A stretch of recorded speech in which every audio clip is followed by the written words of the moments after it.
من دوست داشتم که برای دفاع از رجب طیب اردوغان از کل کشورهای اسلامی صدا بلند بشه.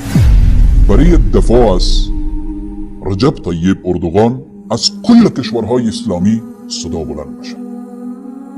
و من انتظار میکشیدم که از افغانستان این صدا از کجا بلند خواهد شد.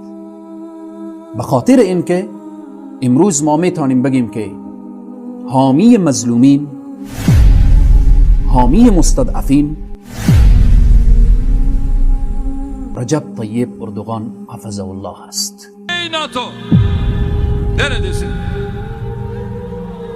Bu kadar mücadele veriyoruz. NATO, Türkiye NATO'nun ülkesi değil mi?